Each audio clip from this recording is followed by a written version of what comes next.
This program is presented by University of California Television. Like what you learn? Visit our website or follow us on Facebook and Twitter to keep up with the latest UCTV programs.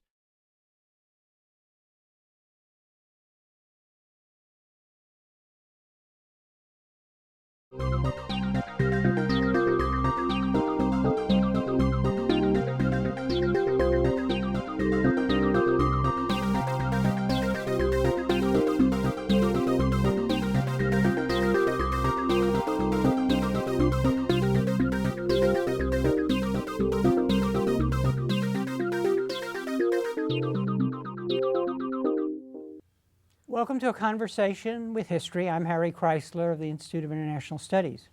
Our guest today is William Cronon, who is the Frederick Jackson Turner Professor of History, Geography, and Environmental Studies, and the Vilas Research Professor at the University of Wisconsin at Madison.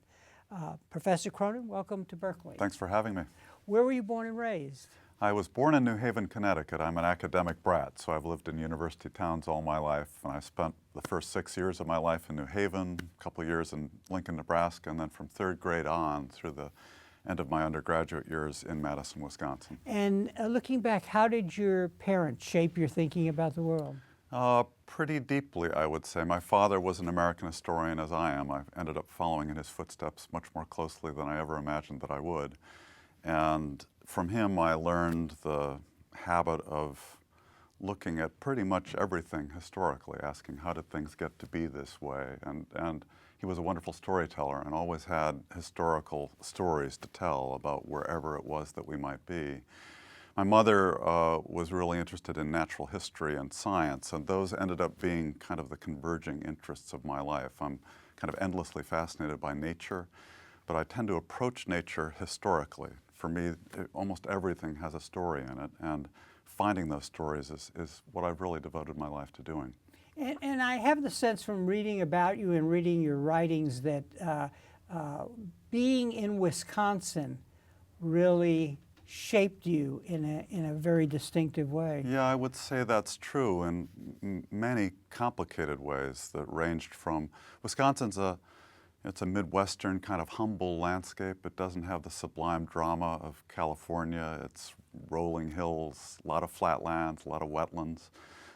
It's not a dramatic place, and yet it's also a place where there's a lot of nature and there's also a lot of people living near nature. Often natures that other people might not even notice were nature. So there's a lot of farming, a lot of woodlands. It's a culture in which people are outdoors all the time, and that was the world I grew up in. My hobby as a boy was actually cave exploring, and I had friends with whom I went all over the state of Wisconsin trying to find caves and exploring caves, and I came to read the Wisconsin landscape for what was underneath it, looking at the landscape, trying to figure out where caves might be. And that notion that there's a hidden, invisible world, a world that most people don't know how to see, and if you can only learn to look for it, you see things that other people don't. Oddly, cave exploring was one of my ways of learning how to do that.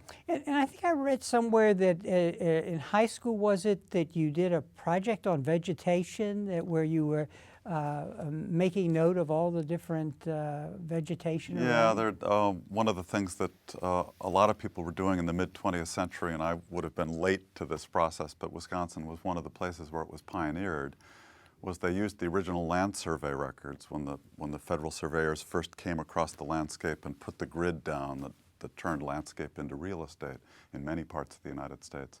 And they would cite the trees as they laid down that grid, and it turns out you can use those trees, the trees that marked the corners of the grid, as a kind of ecological sample of what the vegetation in that landscape looked like 150 years ago now.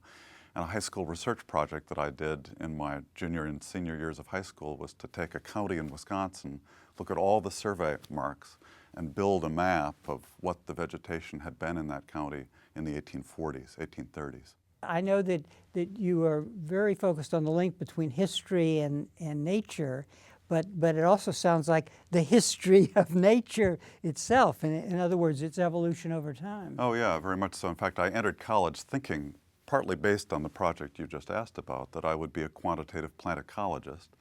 And for a while I thought I would be a geologist. In fact, geology has been a passion of mine actually all the way back to those caves. And it continues to be kind of a passion of mine. And in a funny kind of way, geology, ecology, human history, they're all history. They're all the story of landscape change over time. I often think of landscape as, one of my favorite words is the word for medieval manuscripts, a palimpsest, in which these very valuable pieces of vellum that the monks would write on were so valuable that they couldn't bear to throw them out, and when they were done with manuscript, they scraped off the letters and wrote something new on that vellum.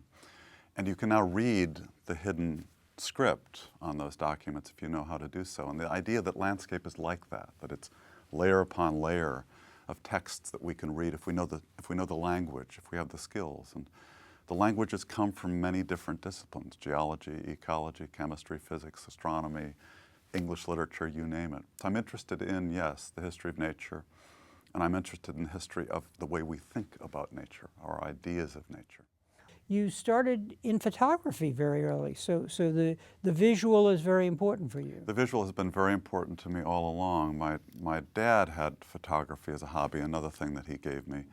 And he actually had an old Kodak 35 millimeter rangefinder camera that I think had been his camera in the late 1940s, early 1950s. And one of my proudest possessions as a boy was when he had moved on to a SLR, much more advanced modern camera, and he gave me this old rangefinder. And I'd say for about, 5, 6, 7 years, that camera was one of the ways that I would go into the landscape and see the landscape through the frame of the camera's eye. So that too is a skill, right? Learning how to see through a lens and thinking through what the lens requires both technically in terms of exposure, but also aesthetically in terms of composition. And the history of how cameras have that form, and the history of why we frame the way we do, all those too have stories that I'm interested in exploring. Also important for you has been the University of Wisconsin, both in the sense that that's where you did your undergraduate training, and it's where you came back from Yale after getting your education, your advanced education at Yale and teaching at Yale. So talk about Wisconsin, you as an undergraduate and any particular professor who really influenced you. Yeah, well, I was very, very much formed by the University of Wisconsin. And remember, I was the child of a professor there, so when I say I'm an academic brat, there's a way in which I was in the University of Wisconsin from third grade forward in a funny kind of way. So I grew up, my high school was with a lot of academic kids. We were exposed to the university all along. And I would say it's one of the, what you've heard me describe about the interest of people in a landscape has actually been an intellectual passion of that institution, really going back to the 19th century with initial awareness that Wisconsin is a glaciated landscape and the reading of glaciation in that landscape as a way of understanding, again, the hidden scripts of Wisconsin. Frederick Jackson Turner, one of the best known of the faculty members on that campus in the 19th century with his idea of the frontier, that too had a big influence on me. And as an undergrad, the teachers who most affected me, by far the most important was a man named Richard Ringler, who I almost by accident took a course in my freshman year called the Anglo-Saxons, which was a literature course, but really a cultural history course on Dark Age Britain from the 5th century AD to about the 12th century AD. And he taught that course with pictures and with objects and with a kind of kaleidoscopic understanding of what the landscape of Great Britain had been like during that period, the ideas, the cultures, all of that. And one other teacher in my senior year taught a course on the history of the American West and the frontier. And that's what sort of turned me away from the Middle Ages and toward the American West. And I eventually went to Yale to learn about and then teach the Trans-Mississippi West. But when I got the chance to come back to Madison 15 years later, I chose to do that. And one of the interests that I like to pursue in my program is kind of how intellectual communities emerge and what are their foundations. And so is it the landscape that you've just described and what Wisconsin's relation to nature that is formative here? Has it been the genius of the leaders of the university so that you get an intellectual community that really reflects this natural environment? Yeah, it's a really great question, and we could spend the next hour just trying to answer that question, which I know you don't want to do. So a couple quick answers, and I've been puzzling about this question really all my life. I'm quite intrigued why the University of Wisconsin has this kind of peculiar culture. Many other universities that are great institutions don't have the kind of embeddedness in place that that place has had. And it's partly leaders, it's partly people like Frederick Jackson Turner or Aldo Leopold, folks like that that people know, or for that matter, John Muir, who we associate with California, but who grew up in Wisconsin, was very much shaped by Wisconsin. But oddly, an institutional explanation, I would say, is that UW-Madison is actually one of the very few universities in the country that is both the liberal arts university and the land-grant engineering and agricultural school. Many, many Midwestern states have a University of Iowa and an Iowa State, or a University of Kansas and a Kansas State. But in Wisconsin, the legislature actually, over the opposition of the Madison faculty, insisted that the land-grant, the ag school, the engineering school, be on the same campus as the liberal arts school.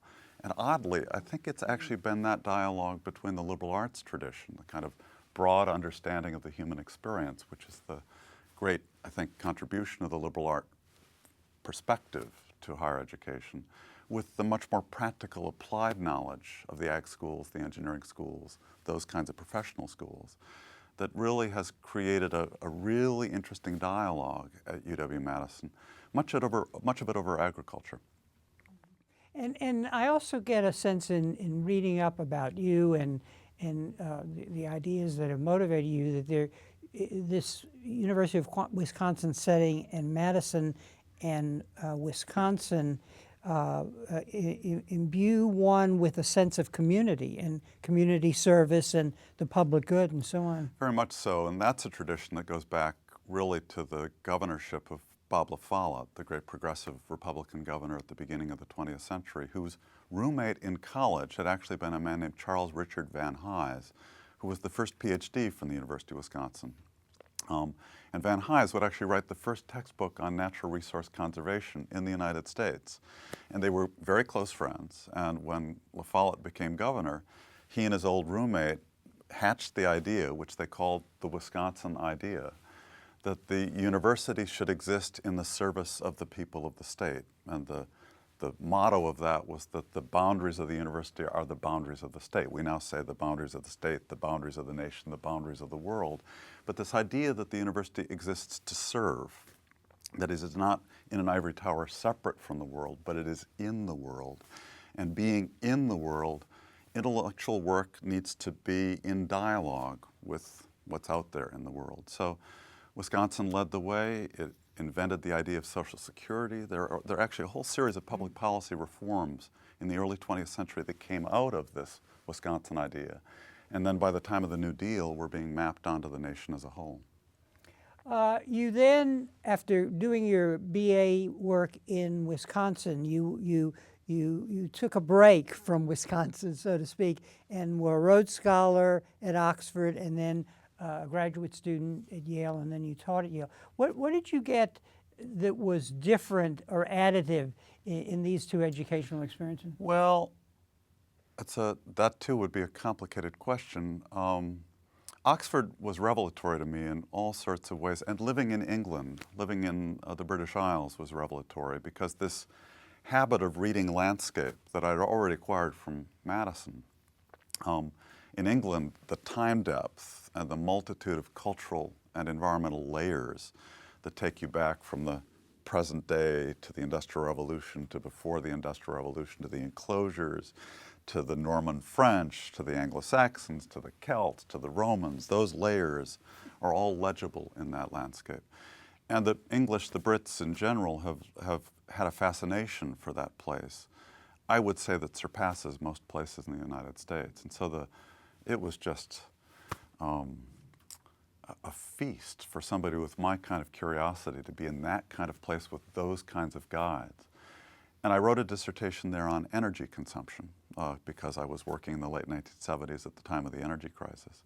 But I knew I wanted to come back and work on the history of the American West. And at that time, interestingly, Yale was one of the leading places in the United States to study the Trans-Mississippi West because of a wonderful scholar and teacher there named Howard Lamar. And I came to work with him. He became the dean of Yale College, and I essentially was hired to be his replacement while he was being dean. And what I think I got from both Oxford and Yale that I hadn't gotten from Wisconsin was the idea of, it's hard to describe, institutions that were deeply committed to undergraduates learning in a liberal arts college kind of community setting. So the idea that undergrads were in small communities, which is not Wisconsin's strength, and for that matter Berkeley's strength, is not smallness, it's largeness and the richness that comes from size. Yale and Oxford are much smaller, more intimate places, and I came to have an appreciation for that intimacy of the undergraduate experience at those places, which when I moved back to Madison, I actually tried to set up a residential college at Madison based on the Yale and Oxford models. It was fascinating attempt to do that. And you actually have a paper in which you sort of define what values you would like to see in liberal arts students who really have such an education. Yeah, it's an essay called Only Connect that was published first in the American Scholar. You can see it on my website. And I actually wrote it at the time that I was working on this residential college at Madison. And in it, I tried to articulate what I defined as 10 qualities of a liberally educated mind that I think of as the goal of liberal education. And that I would say research universities in particular are often at risk to forget kind of very basic things like learning to read, learning to talk, learning to put yourself in another person's frame of reference and trying to understand the world from another point of view. Those are the civil benefits, I would say, of higher education in the liberal arts tradition. And in the research universities, which I cherish, I am utterly a creature of research universities in terms of my upbringing and how I think of the world. But in the research universities, we tend to narrow our focus. We dive deep, and what we get from those deep dives is extraordinary. But in the world, you need to also be able to open the frame back up and see those deep dives in a larger context. And that, to me, has been the great gift of liberal education to the United States of America. It's one of the things I'm really committed to trying to preserve that liberal education tradition in the United States at a time when I think it's under threat. And what is involved? What is the struggle like to implement this kind of vision at a major research university? I mean, what is most frustrating and what is most fulfilling? Well, again, we could talk a long time about that one, but I would say that if I had to give you two very quick answers to that one would be we specialists, and I'm as much a specialist as anybody, love nothing more than to invite you into my specialty and show you what a wondrous world is in this very small place that I've devoted my life to understanding. And we're often not so good at saying, well, see, here's this specialty, and here's this specialty, and here's this specialty. What do they share? If we were to have a dialogue across the boundaries, what might that look like? And although we sometimes pay lip service to that, and we certainly say it's important to do, I'm not sure we're actually all that good always to do it. And we often throw the kids, the undergrads, sort of out into this vast menu of all these specialties we want them exposed to. And we kind of expect them to do the integrating rather than us help them do that. And I think the R1s, the research universities, are in general not as good at that as the little liberal arts colleges. They, in many ways, I think, have been the keepers of the flame of that kind of undergrad integration more than the research universities have been. The other thing I would say as an answer to that question is I think the big places, the big research universities, often disempower undergrads without noticing that they're doing it. They often take it as an assumption that the center of the enterprise are the research faculty, and maybe their graduate students, and maybe the research staff, and the undergraduate mission is not quite sort of the deep, deep purpose of the institution. which is not to say you can't get an absolutely great undergraduate education at a Berkeley or a Madison or an Ann Arbor or whatever. But you have to know how to find it. Whereas a little liberal arts place, I'm visiting Reed College later this week, those kind of places, that's what they do. The kids are the heart of their enterprise. In a way, one, as an outsider, one sees history as the best hope in a way, or one of the best hope with the humanities more broadly of preserving this liberal arts perspective. Let's switch gears from here a minute and talk about what the skills of the temperament you see of people students who want to do history and who become historians. And then we'll talk about how the world is changing. Yeah. Sure. Well, I'm glad you say that history is one of the best hopes of preserving this liberal arts tradition, because I believe that. I believe in the others too. I believe in philosophy. I believe in literature, all of them. But I would say history, and notice all specialists do what I'm about to do. So a chemist can say this too, a geologist can say this too. There's a way in which history is the whole world. There is nothing in the world that you can't ask a historical question about, and the thing you're asking about becomes bigger and deeper and richer by having said, where did it come from? Why is it this way? I would say that one of the habits of mind of the historian is looking at everything in the way I just said. So no matter what it is, whether it's the glasses I'm wearing, where did these come from? Who started making, why are they made the way, how do people grind lenses like this? When did they start doing that? We can take anything and do it that way. But the second question that historians always ask, and it seems so stupidly obvious that it's almost trite, but when you live inside this second question, it goes forever, is what are the documents? How would I find out where these glasses came from? What are all the glasses that have survived? When did the first lens maker write an account of how you grind a lens? How would I find that document? Where would it be?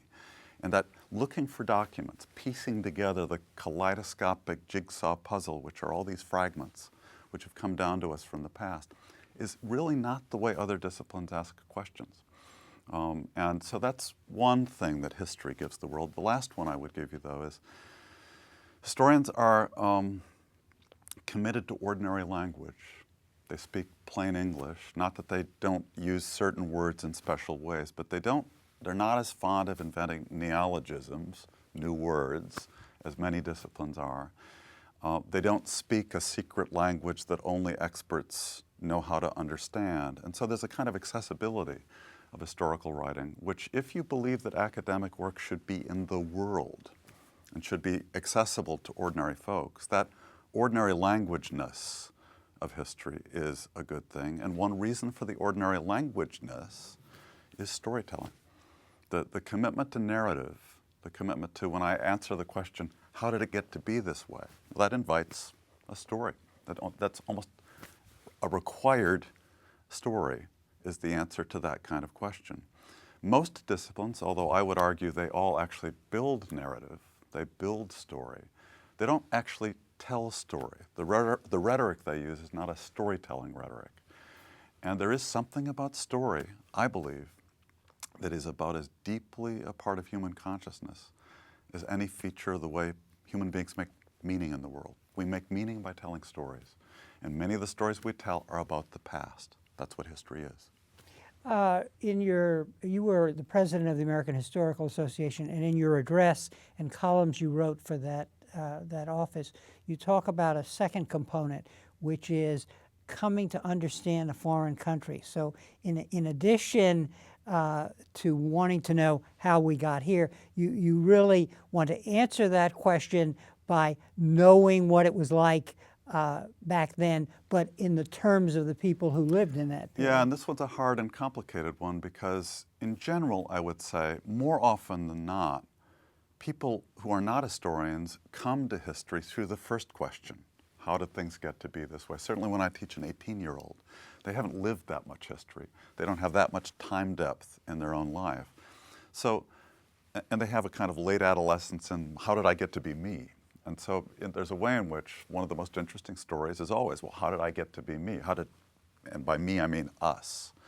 So where did we come from is kind of intrinsically a starting point for storytelling about the past. But for professional historians, we're always a little nervous about that question because it kind of implies that that past back there existed to become us. Its purpose was to become us. And that could not be farther from the truth because those people back there existed to be them. They didn't know they were going to become us. Many of them didn't want to become us. And so learning to recognize that they are equally powerful questions. And in fact, the first one, how do we get to be us, is actually more interesting when you recognize how different those people were back there. And so the way I often put this is the past is a foreign country. Those people back there were really unlike us, even those who are nearest to us. So my grandparents, my great-grandparents, people kind of deeply in my racial, gendered, classed identities, they are really different from me. And so learning that no matter who they were, their alienness, their difference, their autonomy, the rich selves that they inhabited, I owe them honor. I owe them respect. And asking how that complicated world back there made these really tricky, unexpected journeys to become our world. Well, those two together become one story. But they're not where many people, not everybody begins with the second one. You have to lead them to the second one. That's what professional historians do. So as you go back and you find this foreign land, so to speak, and at the same time, your goal is to figure out how we got here today because of that foreign land. So the historian has to balance these two things.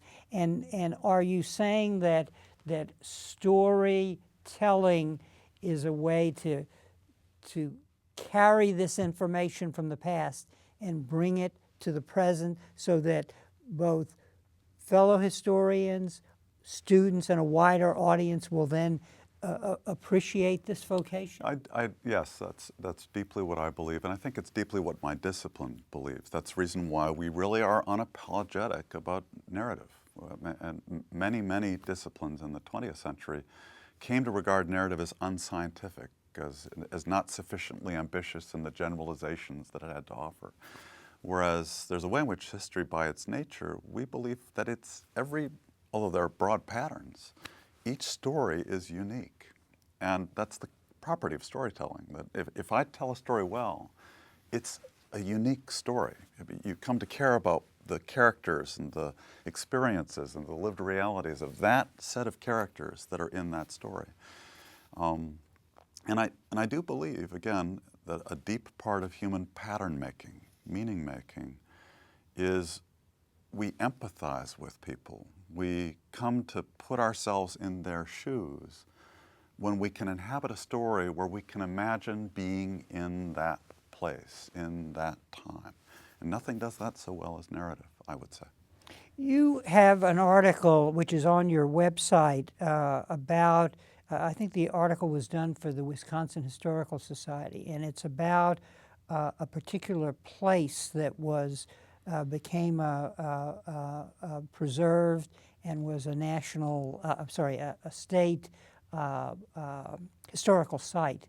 And you relate that to a woman who lived in the past. I think her name was Juliet Kinsey, who actually wrote a book that described the people and the places and why this house, which she lived in, was important in terms of those stories. So this is a particular example of what you're talking about, that nobody really might care about this historic site unless we had her stories. Right, exactly right. And she wrote a book called Waban, which I think is one of the best accounts we have of life on the Wisconsin frontier in the 1830s. It's in a place called Portage, Wisconsin, which is a remarkable place. I've spent literally the last 20 years working on a huge book about Portage, Wisconsin. It was Frederick Jackson Turner's hometown. It's where John Muir migrated as an 11-year-old boy from Scotland. It's where Aldo Leopold's shack was located. It's the navel of the universe for American ideas of nature. But there's also Juliet Kinsey sitting in what was called the Indian Agency House in the 1830s. And she wrote this book that's not a particularly dramatic or ambitious book. It's about life on the frontier. But she's a wonderful writer. She's her storyteller. She is herself telling stories about the world she's in. And because she's such a vivid storyteller, she sees so vividly and she builds stories so vividly, she's actually one of our best windows onto that world back then. So she becomes a character in my story. And that's, in fact, I think, how history and storytelling work. There's stories that become objects of other stories, and those stories become objects of stories. It's this ever-elaborating web of narrative, which is what we swim in, we human beings. There's a challenge here and a dilemma, and so and the challenge, it seems to me, is becoming a historian requires learning rigor, learning how to pose a question, learning how to interview, all sorts of things. As one, and actually you explore this on your website, which I highly recommend. But on the other hand, it involves kind of empathy, the ability to write and tell stories and so on, to actually bring out the humanness of what you're discovering. Is this a dilemma, or the rigor of the historian, which might lead to boring texts and long books that people might not read on the one hand, whereas the ideal, and according to your you pose the ideal in your historical address as being people like Michael Pollan, a journalist, and John Sayles, the movie director, as examples of good storytelling. Is there a conflict there or not?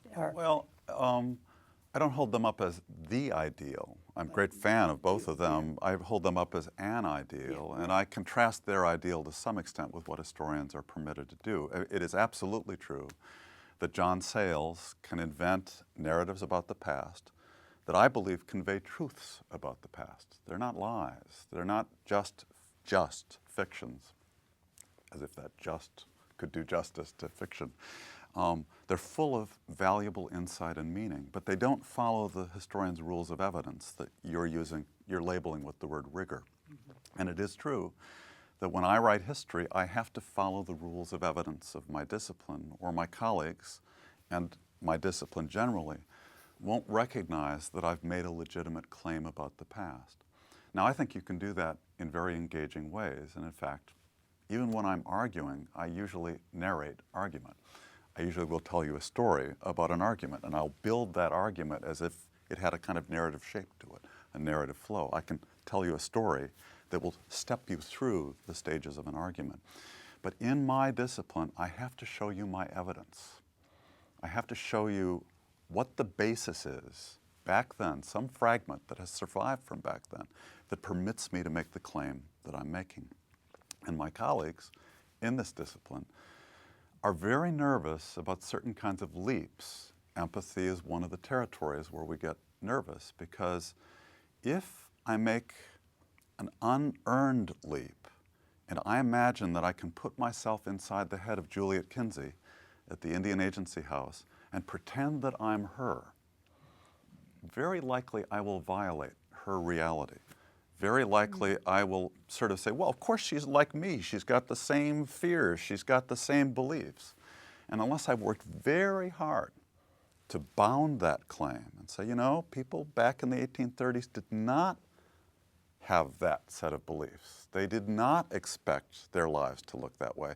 And if you take your 21st century assumptions and map them onto her, you're actually describing yourself. You're not describing her. So we work very hard to test those empathic moves.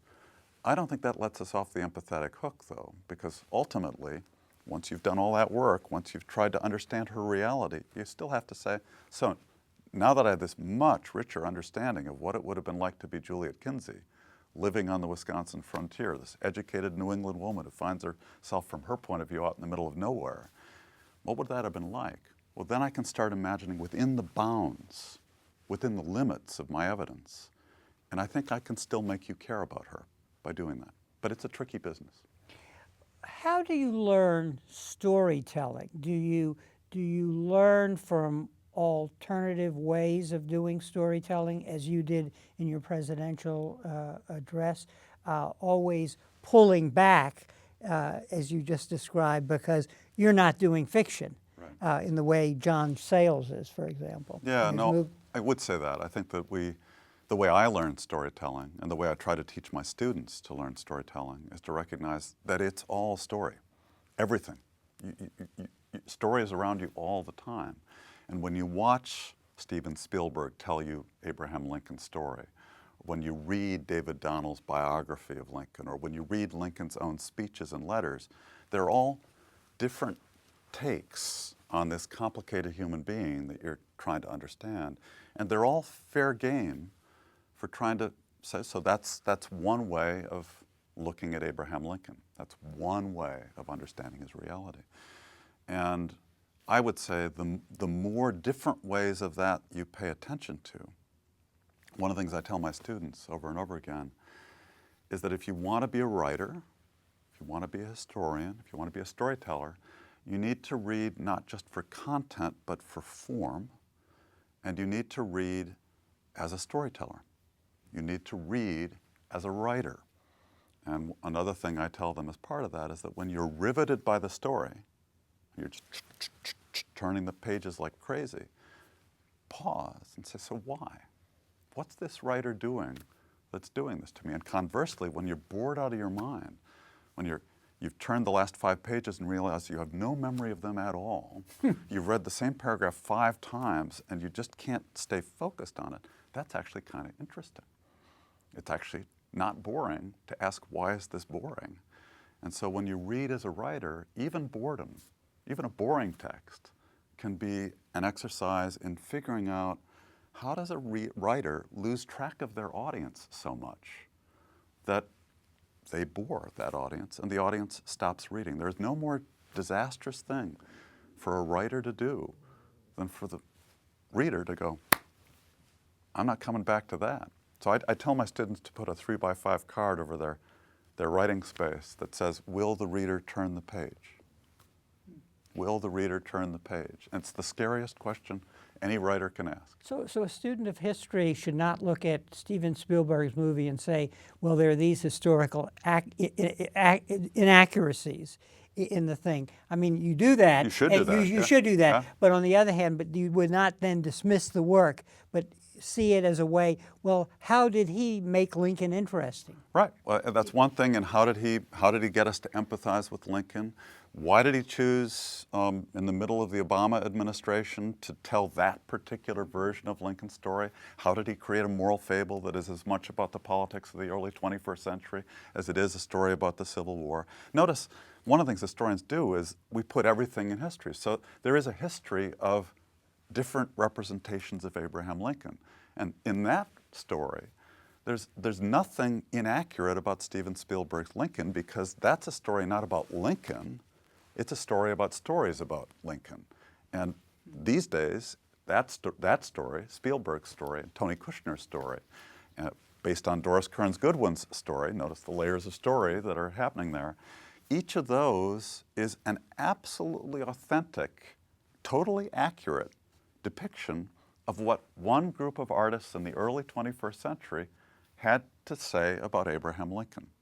We can do that with anything. What I just did, you can do with anything. I sometimes, again, I joke to my students that even documents that lie, that are total forgeries, are totally accurate documents for the history of forgery and for the history of lying. So if you're writing a history of counterfeiting, counterfeit documents are actually totally accurate, 100% accurate and indispensable for the history of counterfeiting. You identify in your work and during your presidency at the American Historical Society 2 really formidable challenges. One is the students and the extent to which their prior education, when you get them in the classroom, may not have prepared them to read, to think, to write, all of the values that you see so important for a liberal education. So on the one hand, there's the challenge of the student body and what we do about that. On the other hand is the challenge of the digital age. And both are leading us away from critical thinking, from rigor, from reading long-form books. Talk a little about that and how we address those two challenges which are related, because the technology is supporting the students in their ability to not have the standards of rigor and of being able to read, of distinguishing between a book and a website. Well, that's a really deep question, and there were a number of elements to that question that I would want to tease apart a little bit. One thing I would say is that, if we take the classic 18 to 22-year-old undergraduate, which of course is no longer as normative in some ways as it once was as a category, they have always come to college with a whole series of misconceptions and limitations, and the whole purpose of college, I would say, and this I hope will never change, is our job as teachers is to meet them where they are.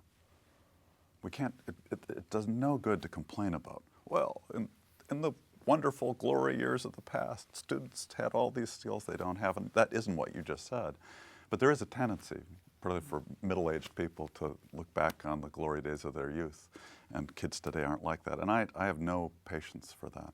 These kids bring a wealth of experiences. They bring competences, digital competences, visual competences, that my generation, for the most part, totally lacked. So it's not that they don't bring knowledge, they bring lots of knowledge. But that's where the other part of your question, I think, kicks in, which is they are not used to reading long texts. And I would say actually most adults are no longer all that used to reading long texts. We are now, all of us, spending more and more of our time in chopped up, bloggy, tweety, Facebooky, very short units of information, which by their nature are radically decontextualized. And the experience of the search engine, the Google experience, is that when we need information, our dominant metaphor now is, I grab the information and I grab it and it's this big. And in grabbing it the way I just grabbed it, I ripped it out of the context that it was in, and I didn't actually have to work very hard to extract it from that context. One of the things historians believe strongly is that that struggle to find this piece of information, and it's buried in this tangle, and as we work our way into the tangle to figure it out, we learn not just the piece of information, we learn the tangle. And it's the tangle that educates our intuitions and gives us this kind of rich intuitive knowledge about what that world was like. And I would say kids today, like most of us today, are more impatient. We want things quickly. I regularly, this astonishes me, this never used to happen. I now regularly get emails. That's the other thing, we think we can just email people for information rather than find it ourselves. I get emails from undergraduates, and I kid you not, I get more than one or two of these a month. And the kid says literally, my professor has assigned me to write a book report about your book. Can you tell me what it's about? and I have, and the kid is not trying to cheat. They don't think that they're doing something wrong. And I don't want to be snarky. I'm a teacher to them too. My job is to meet them where they are. And this is a student who thought that the way you write a book report is contact the author and ask the author what the book's about.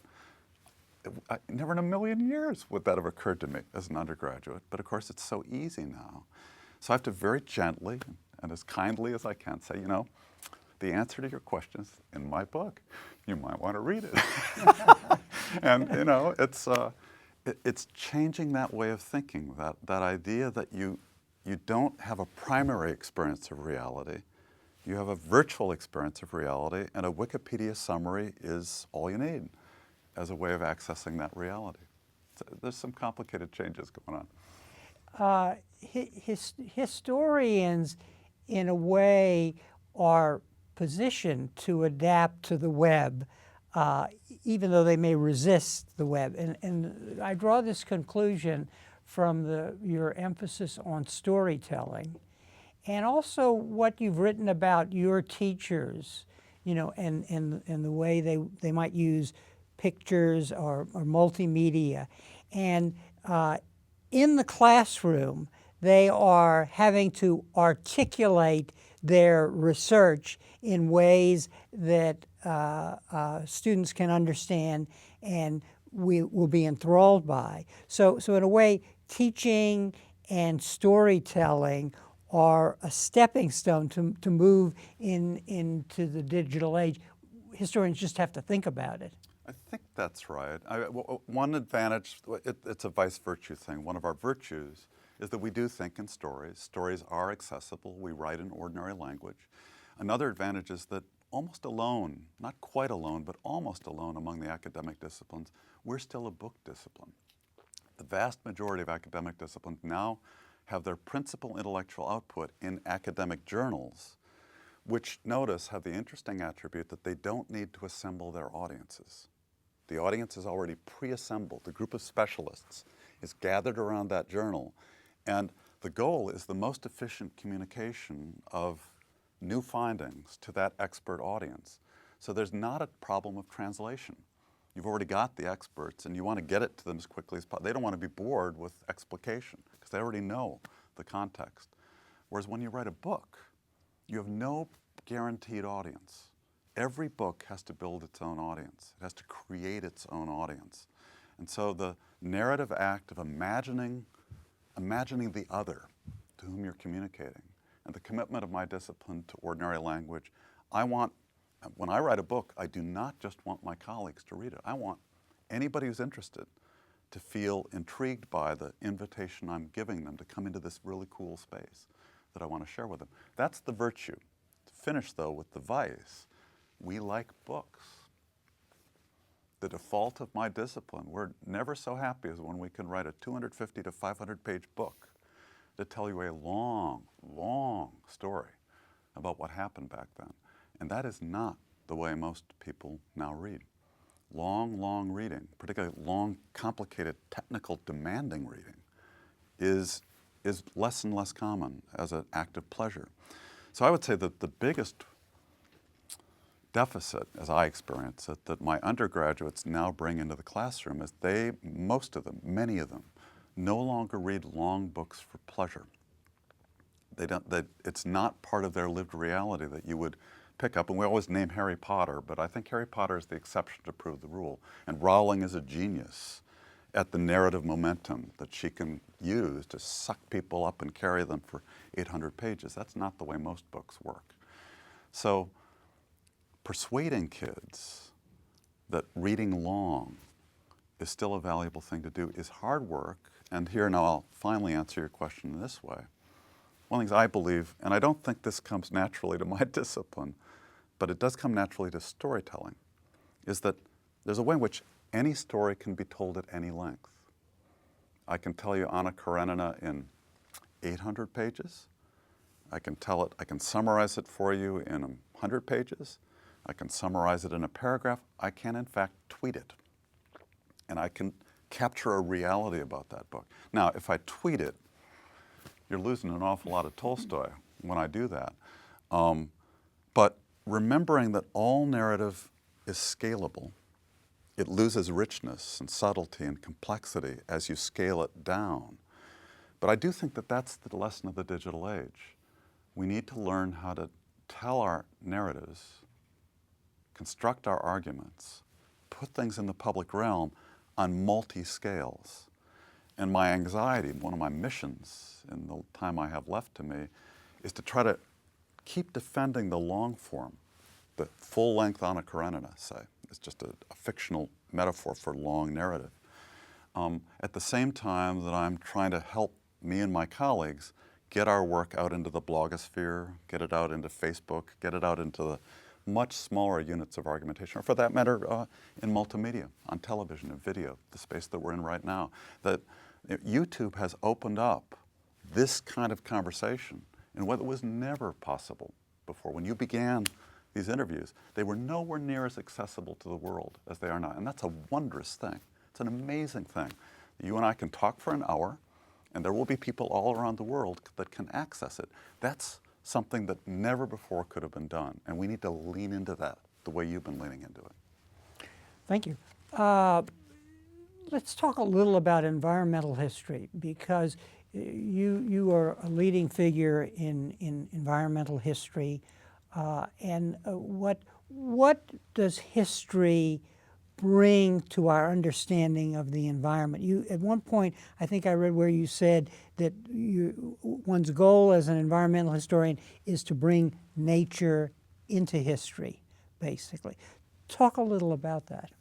Environmental history is the history of human beings' interactions with the natural world over time. It's the history of environmental politics. It's the history of our changing ideas of nature. And one of the interesting things about our ideas of nature, taking the United States as the frame, as I typically do, I'm a US historian. I work largely in the geography of the United States.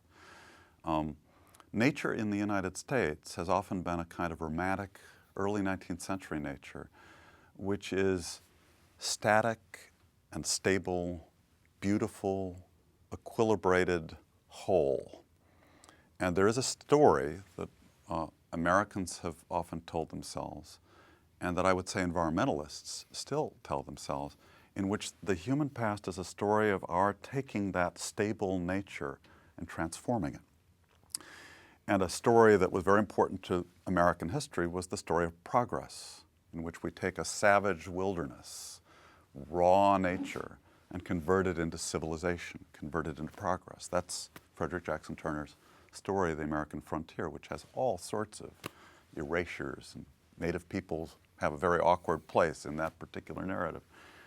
There's an environmental story, which as often as not says that nature was good and whole before we got our hands on it, and boy, have we trashed it. And the story is a story of a fall from that nature. Both of those are human ideas. Both of those stories say as much about us as they do about nature. So what environmental history seeks to do is to call our attention to a world out there of non-human beings and processes, landscapes, environments that we could not exist without. Our lives utterly, utterly depend on all those relationships. And yet, much of the time, we pay no attention to them at all, or we put ourselves at the center of the story and ignore all those beings with whom we share this planet. And I think the great achievement of environmental history has been to say you can't write history without at least paying attention to, pick something, dandelions, smallpox, the wheat plant, and thinking about the story of our relationship to those things, because it's a really interesting, really complicated story.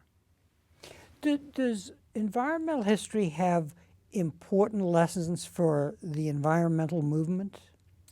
I believe so. I've been working for a while now on a book called Saving Nature in Time, and the title is a pun. And it basically makes the argument that those mythic stories that we do like to tell ourselves and that have great power, and that I'd like to tell myself too, about a wondrously whole nature, that if only we could get back to it, the world would be good again. Well, that's not actually the way even nature without us looked like. That nature without us has a history too. And geology tells that story, evolutionary biology tells that story. Asteroids have hit this planet, the species have gone extinct. There's some big dramatic stories that are part of that non-human past. So I would say one of the lessons for environmental politics is that when you start telling yourself a story that begins in a place of stasis and moves to a place of dynamism that looks bad or crisis, you should step back and ask yourself whether that story is too easy. One of the criticisms, and I'm a lifelong environmentalist, I do this work because I believe in building a sustainable human relationship to this world that we share with all those beings that I named earlier. One of the things I believe very, very strongly is that it's very easy to tell very dramatic stories about how human beings have affected the planet that lead to despair and lead us to say, we're just awful. The world would be a much better place if humanity would go extinct tomorrow. And although I get that emotion, I have felt that emotion. Many, many people who care about nature have felt that emotion. It's actually not a very useful emotion. And I sure would not want to build a political movement or a cultural movement, a moral movement on despair. So I'm actually a great believer in complicated stories that have fearful things in them, but that also have some kind of vision of hope in them. And that's not a historical project, that's a moral project. It's a political project. And if you ask, so what does environmental history have to offer environmentalism, or to Americans who may not call themselves environmentalists, but they want to give a sustainable relationship to the world, to their children and grandchildren, then I think we need to tell complicated stories that don't just lead to despair. The Pollyannish sentimental stories that say, oh, do whatever you want, it's all great, those are dangerous stories too. We need something in between. So the interaction between nature and humanity, that story involves interactions that aren't going to go away, but by understanding this complex story, then you inform in choices about the environment. Right, one of the lessons history teaches very deeply, it's one of the core faiths of my discipline, is that we look at the world as it is today, and before we ask a historical question about it, it looks given. It looks natural. This is just the way the world is. And as soon as you ask the question, well, how did the world get to be this way? Suddenly, it's no longer a given thing. It's something that became this thing. And as you go back, as you start looking, what you start to realize, going to your question, is people made choices. The world as we now experience it is a product of human choice and actually choices by other organisms too, in a funny kind of way. And the more you learn that, the more you recognize, well, you know, we're making choices too. What choices should we be making as we imagine the future? Because we're writing history now too. People are going to be writing about us 100 years from now. What stories do we imagine them telling about us? And what stories would we like them to tell about us? That leads to a really interesting politics, I think. One final question, as somebody who is committed to understanding the past and conveying that knowledge, information, and values to the present, but at the same time you're very sensitive to how the world is changing, how nature is changing. So how would you advise students to prepare for the future? Get liberally educated. We go back to, it's an old-fashioned piece of advice, but one of the things I deeply, deeply believe is the more you know about the world, and I'm speaking passionately about the historian's frame here, but I'm nearly as passionate about the geologist's frame, the chemist's frame, the literary critic's frame. Those are all really, really not just valuable and necessary frames. They're really cool frames. They're really interesting. And so one thing I would say to a student is, don't work on boredom. Don't be bored. If you're bored by something, figure out why you're bored and figure out how not to be bored. If a liberal education, well lived, does anything at all, it teaches us how not to move through the world as a boring place. And I think when people aren't bored and are generous in their curiosity, in their willingness to learn about another human being or another way of being in the world, I think that leads to good places. So don't be bored would be one of the things I'd offer as a lesson. Well, on that note, Professor Cronon, I wanted to thank you for taking the time for this absolutely fascinating discussion. Thanks for having me. It was a pleasure. And thank you very much for joining us for this conversation with history.